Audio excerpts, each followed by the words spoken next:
We are deep in the heart of taxes, Ainsley. Yeah, we are, and it's heartbreaking, making us all want to move to Florida, right? Because our taxes are going up. Or Texas. Oh.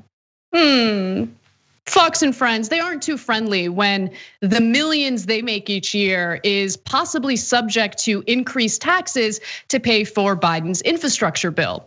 Yep, you know what time it is. It's time for When Rich Men Cry.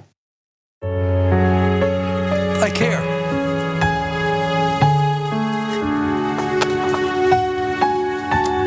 That's it.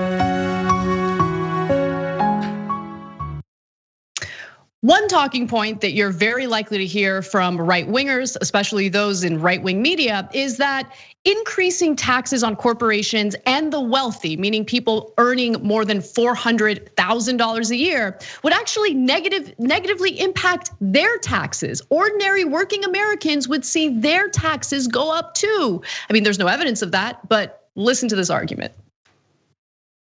This corporate tax, it's going to affect you, even if you don't own a corporation.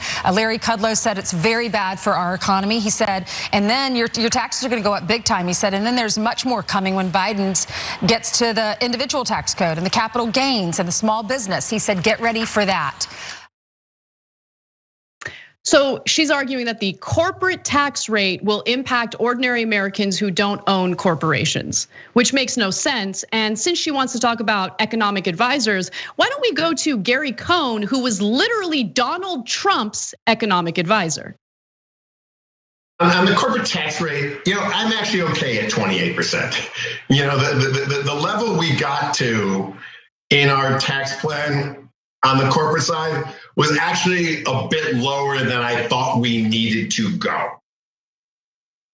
So he thinks that going down to 21% for the corporate tax rate is too low. Biden is proposing to increase the corporate tax rate to 28%, which by the way is still far lower than what the corporate tax rate was before Trump implemented his tax plan. Originally, it was 35%. And of course, when you consider the deductions and corporate tax loopholes they get to take advantage of, the effective tax rate has always been much lower. But Cenk, I wanted to hear what you think. Yeah. First, so Fox News is hilarious. They're like, I mean, this affects corporations and corporations only. That's why it's called a corporate tax rate. But maybe it affects you. I don't know. We'll just say it. Okay, and if you noticed, she's then kind of mumbled, and they might get to individual tax rates later. In other words, they didn't get to individual tax rates now, right? That's not what this is about, and hence the whole premise of this segment is a lie. Okay, all right, let's just be clear about that. All right, so now the second part, Gary Cohn was the COO of Goldman Sachs. So this is, as dyed-in-the-wool right-wing capitalist as you can find. Okay, at least on economic issues. And again, Trump's top economic advisor. He's like, did we steal a little too much? Yeah, it looks like people are getting mad, right? Let's just, maybe we move back to 28, Maybe that could be okay, right? When the former, basically head of Goldman Sachs, he was number 2 guy there actually, tells you that the rich and the corporations might have taken too much. Wow, did they take a lot, right? So, but this is the most important part, guys. They're playing a shell game on you. Good cop, bad cop, corporate Democrats and corporate Republicans. So Trump cut the rate not from 28%. He cut it from 35% down to 21%. Now everybody, including Joe Biden, is pretending that they're bringing it back to 28%. No, if you were bringing it back, or if you were building it back better, you would go to 35%. And not only is he going only to 28%, and they do this every time, by the way. We've covered this, we've been around for 20 years. We've covered this shell game when Bush and Obama did it. And by the way, who was the guy who made that deal happen? Literally negotiated in the Obama administration? It was Joe Biden. He negotiated with McConnell. So the Republicans cut taxes to the bone for the rich. Democrats come in and go, grumble, we will increase it by a little bit. And the rich and the corporations come away with a giant tax cut. And in this case, Biden, after saying 28, no one in the media noticed, Everyone says bringing it back to 28, etc. The media sucks as usual. It's a fact. It's not an opinion. It was at 35. Do your goddamn job. Anyway, then Biden says, well, 28 is my starting position. We can negotiate. Oh, for Christ's sake. So Biden is going to be ridiculous. To the right of Gary Cohn. And to your point about corporate Democrats, Cenk, earlier this week we did share the statements coming from, of course, Senator Joe Manchin and Mark Warner as well, regarding their disdain, I guess, for increasing the corporate tax rate to 28%. They want to be a little more moderate on that and would prefer to see it at 25%. So what you're saying is absolutely true. Ainsley Earhardt, though, does not say things that are true. She continues to lie to Fox News's audience in this next clip. Let's take a listen. It tightens the tax code loopholes. So if you find loopholes to save some money for your family, so you don't have to give it to the government, Joe Biden wants to tighten that. Normal people, ordinary Americans, workers don't get to take corporate tax deductions because they don't own corporations. She is lying to you. And what we should discuss is, first of all, how incredibly unpopular Trump's tax cuts for the rich really were, but the damage that it actually did to the economy, specifically for workers, while continuing to make the people at the very top even more wealthy than they previously were. So when Trump passed his tax cuts for the rich, what happened? Did these companies create jobs? Did they increase wages? No, you know what they did with that extra money? They bought shares of their own stock. In fact, just look at this short time period, right? We're talking about 3 quarters here.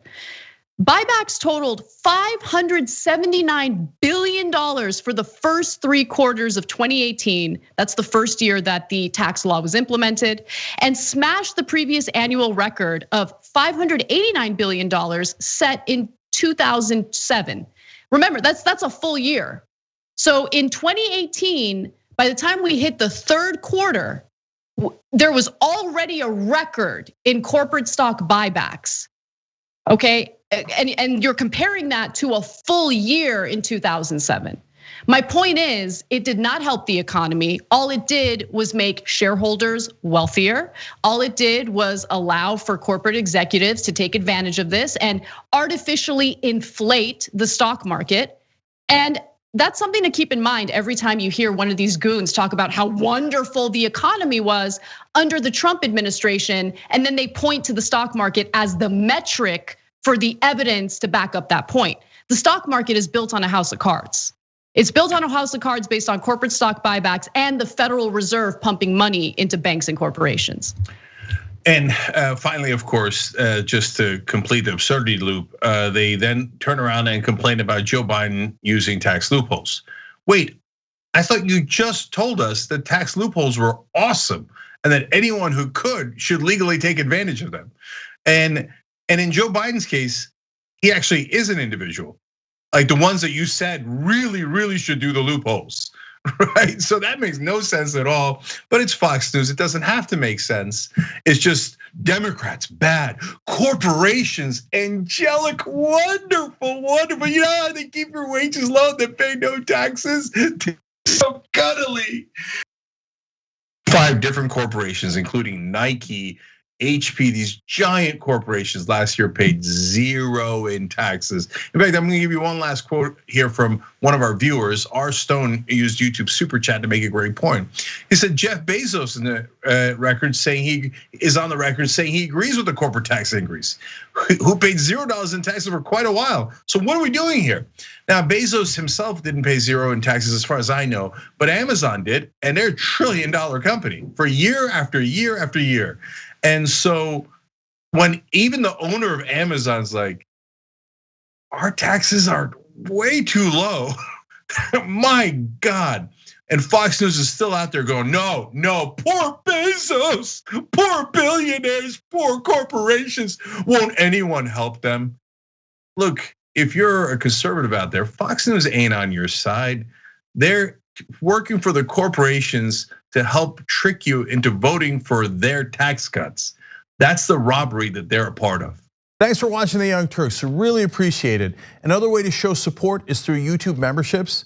You'll get to interact with us more. There's live chat emojis, badges. You've got emojis of me, Anna, John, JR. So those are super fun. But you also get playback of our exclusive member-only shows and specials right after they air. So all of that, all you gotta do is click that join button right underneath the video. Thank you.